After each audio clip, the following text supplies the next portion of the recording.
Hey everyone, Mango7Roll here. How we doing today? Welcome to another episode of Epic 7, and it is patch day. It's news day. There's tons of stuff here, and I've got a different way to do this time.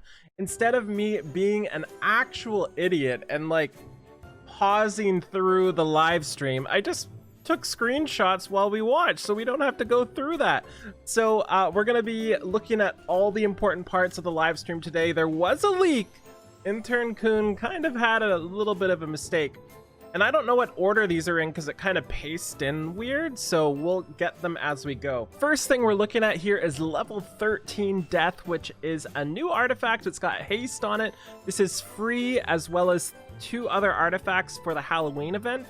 This one is not so great. It's a 15% chance when it's maxed to detonate any bleeding and burn effects inflicted on the target until the end of the turn, or at the end of the turn rather, and I'm not too fond of this. 15% is way too low for this effect.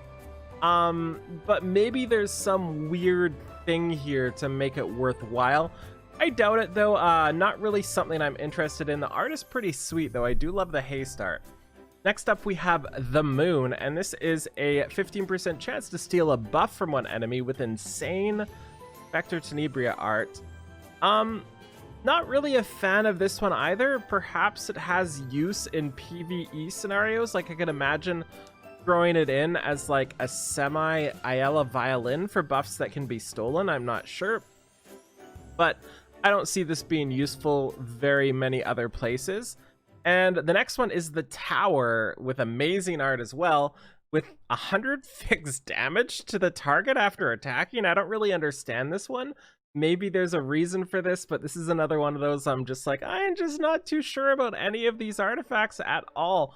But I guess we'll see if anybody finds a use for them. This is obviously, I think, the most interesting one because it does something I've never really seen. Like, do we have anything that just does fixed damage like this? I don't think we do. Anyways, next up after this, we're getting a drop rate up for haste and RNL. RNL, Rihanna and Luciella, is a fantastic artifact, but the thing is, there are other artifacts that are just better for thieves for the most part. Specifically Alexa's Basket, specifically Moonlight Dreamblade are both great, but RNL is great for the people that don't really need either of those, but honestly Evasion's pretty good, so wouldn't really recommend pulling on this banner here. I was hoping for some sort of haste change for Halloween, but it's looking like they just don't want to change haste at all, so it is what it is, I guess. And next up, wow, these videos go so much faster when I'm organized, imagine that. Next up is a Luna EE, and people are pissed about this. People are really angry about this one. I understand, but I also think this is better than people are giving it credit for. So Infinity Slash, her skill 1, increases the caster's CR by 15%. Ragnar's Spear, her second one here, has decreased attack for 2 turns. And her third one is grants an extra turn to the caster when an enemy is defeated by Ragnar's Spear. So all 3 of these kind of add different things to her skill set. Ragnar's Spear lets it so you can make pretty sweet YouTube videos, and that's about it. Perhaps maybe you use it for PvE somewhere, but I don't really see too much use. The second one here, decreased attack. People are going to say this is for Wyvern, and I'm not sold on it yet, specifically because it's such a long cooldown on a Ragnar Spear. And if you're going to be using Ragnar Spear and relying on the decreased attack buff for Wyvern, then you need that 65% effectiveness. 65, right? You're going to need that effectiveness. But Infinity Slash skill 1 is the one I personally really like. Whenever I build Luna, I try to build her on Unity. I'll build her on like Destruction Unity or Crit Unity, or after this, Unity, and just have fun with her skill 1. She's always being used with Tamara, and I'm always using her with Lilius. I honestly think this is a really good EE for her. Specifically for PvE. Obviously, none of these are going to make her viable in PvP outside of fun, flashy YouTube videos. But I think they did an okay job for PvE. I don't really see what more they could have added. Maybe make it so Ragnar's Spear can't be resisted with this one here would make it worthwhile. But overall, I'm pretty happy about these. And most people are upset and you have a right to be, because this doesn't, maybe not a right to be, but you're allowed. I will I will allow it. But I think she's still going to be pretty decent, and I'm actually going to try her out a little bit, because Infinity Slash, getting those increased combat readiness is just really great to me. I really like that, especially with dual attacks and stuff, especially for PvE. And the cool thing is it's not limited once a turn or anything like that either. Next up is the one that is brutally good, and that is CELINE's critical hit chance 12%, which is already insane having that as a passive. Just that's good enough as is. She then has Thunderclap, which damage dealt is increased by 10% when she's in Thunderclap. Sure, just throw that in there. Nobody's going to use it anyway. And then the two intuition skills. One is grants the caster stealth for 2 turns after using Blink, and the other is when using Blink, damage dealt increases by 10% and attacks the enemy with the highest attack. So obviously that is insane. It completely changes how she's, not how she's used, but how effective she is at what she does. And I love it. I think it's amazing. I'm really hoping this makes it so more people put her on defense, because that will make my offenses easier, because I'm not a cleaver. Perhaps this might be okay for Guild War defense as well, but that's probably easily baitable. Probably amazing for RTA as well. Little harder to kind of plan it out there as well, but overall really insane. I'm really happy with this. This is a great change. Where's Araminthas? You know, like, she didn't need this. It's obviously great, but like, give me Araminthas. I personally, most people are probably going to use the second one, but I'm actually a big fan of the first one. Stealth is such an powerful ability, especially for thieves, especially for anybody who's not so tanky. I really like stealth, so 2-turn stealth especially is fantastic. Also to note, I forgot to mention this, but Luna's decreased enemy attack is 2 turns as well, so while it is on a long cooldown, it does help that that's there as well. So that's CELINE's. Obviously she's fantastic now. It's amazing, and I can't wait to try it out with my +0 CELINE and have y'all yell at me. It's gonna be so exciting. And then we have the Luna banner with the drop rate up for Dracoplate. Dracoplate's one of the best, if not the best, warrior artifact. Luna not so great right now. I have her at S, of course I do. And Dracoplate is fantastic. If you don't have a copy of Dracoplate, it's definitely worth getting, but spoiler alert, you might not have to pull on the banner. And this is coming up on the 12th. And by the way, they're just not doing a Halloween unit for some reason. Just like, don't like money. I don't understand. I don't understand.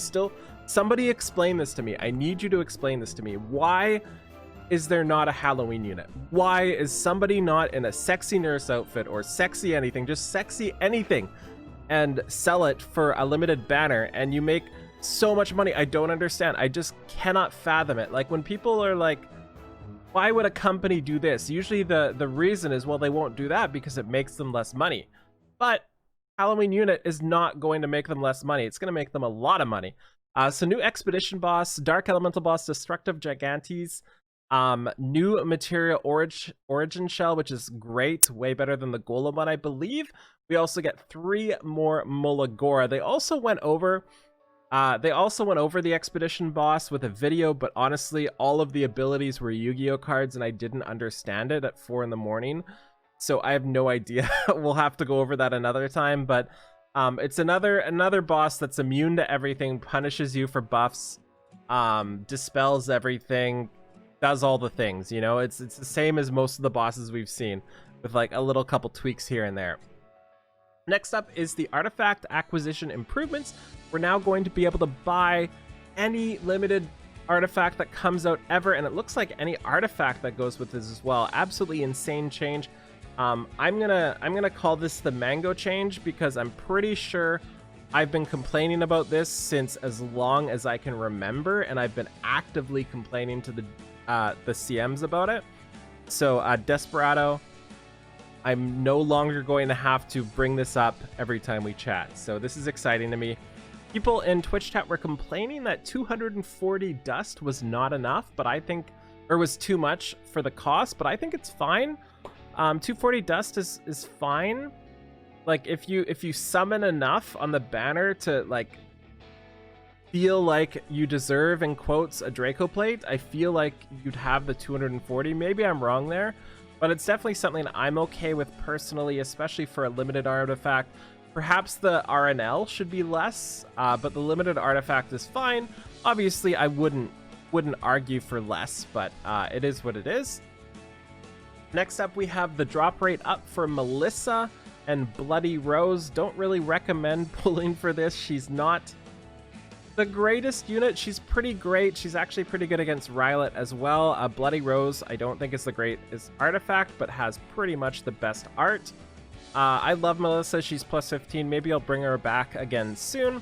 We also have Tamarin with Idol's Cheer. This is a banner if you're without Tamarin. It doesn't matter if you're a new or an old player. If you are without Tamarin, absolutely pull for this banner. Not only is Idol's Cheer a fantastic artifact, but Tamarin is just does things nobody else can do, and nobody else will ever really be able to do, I think. Like, I feel pretty safe saying nobody is going to do what Tamarin can do, because she's so good. She does everything. They might make another version of her on another element, but in general, like, I just don't see that happening. Next up, we have an artifact equipment information page. I do really like this as well.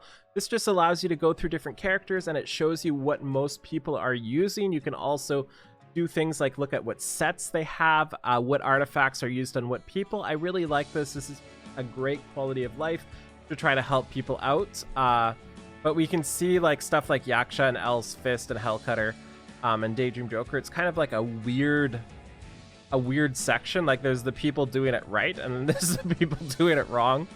So that's kind of funny. We then have the whale hero improvements, the whale shop. This is for duplicates. This has been explained before. It'll probably be explained in text format on the patch notes, but this is being added this patch. Basically, it is massive whale shop, and I'm actually not upset, but like a little upset about this, because yes, this is going to help the very, very, very few people that happen to pull 50,000 ML5s and got a bunch of dupes along the way. It's mainly designed for whales, and they were kind of championing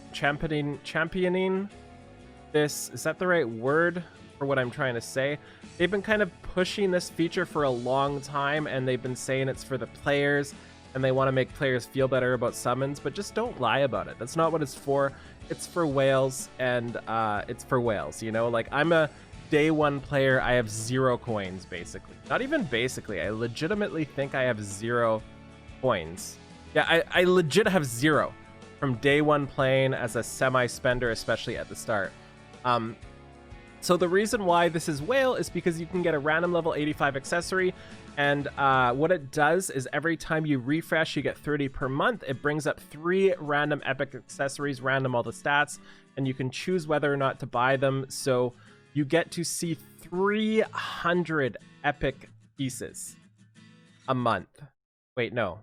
You get to see 90 free epic pieces a month. For free. Not free, but you can see them all for free. And that is a lot. That's more than I can farm in a month. So if you think about whales getting that extra 90 a month, that's literally more than I will see for the entire month just from this for them. So that is kind of a step in the wrong direction, IMO. Granted, for the people who did get a ton of ML5 dupes, which are very few and far between, you can pick up stuff like Ruel there if you want, and some Molagoras. Also, they get Molagoras and all the charms too.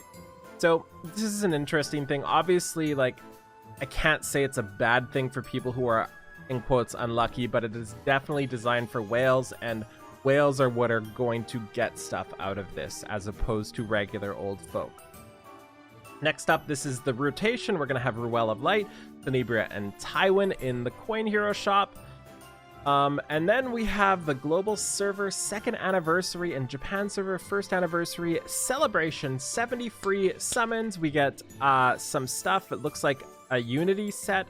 Looks like Molagora. It looks like a ticket at the end, an artifact. I don't think they showed us all of these things yet.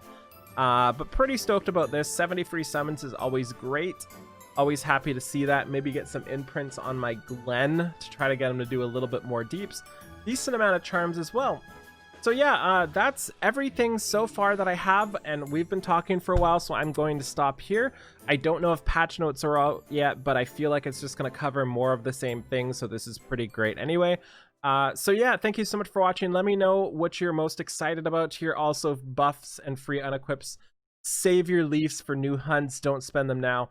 Thank you so much for watching. Feel free to like, comment, subscribe as always, and I'll talk to you later. Bye, everybody.